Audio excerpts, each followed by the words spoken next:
I thought we were going to Fredericksburg, Alina asked as they passed straight through the town and kept going until they hit Highway 2 and headed south. After leaving Dick Coleman's office, Trevor had told her he'd meet her in front of the admin building, then disappeared. When he showed up 15 minutes later in a black Suburban, she'd noticed he'd changed out of the black tactical uniform he'd been wearing and into cargo pants and a button-down. Trevor glanced at his rear-view mirror before giving her a smile. "We did go to Fredericksburg, and now we're leaving. I figured since it's such a nice day, why not enjoy ourselves with a leisurely drive through the country?" She lifted a brow.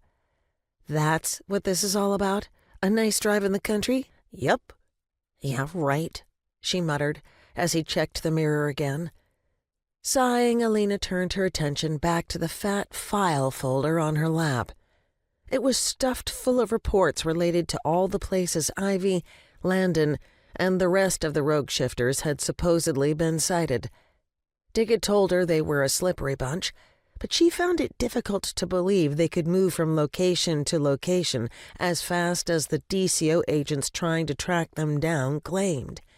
It was like they'd put a map up on a wall somewhere and thrown darts at it. She flipped the page, frowning as she read over the various performance records of the operatives Dick had called shifters. To say it read like something out of a movie was putting it mildly. "Okay, I'm just going to come out and say it," she told her new partner. "I'm not sure I buy all this shifter crap. Dick made it seem like it was the real deal, but I gotta tell you, it sounds like BS to me." "It's real," Trevor said. Alina waited for him to elaborate, but he didn't. "Show me." He slanted her a look. "Excuse me?" She closed the folder and tossed it in the back seat. "You're supposed to be a shifter, right? So show me what the heck the big fuss is all about." Trevor's jaw flexed. "I'm not a trained monkey at the circus. I don't do tricks." Okay, maybe demanding he perform for her had been uncalled for. She would have said as much when she caught him checking the rearview mirror again. She wanted to ask him who he thought was following them, but decided that would be a waste of time. Trevor obviously didn't trust her enough to tell her what time of day it was, much less who might be following them.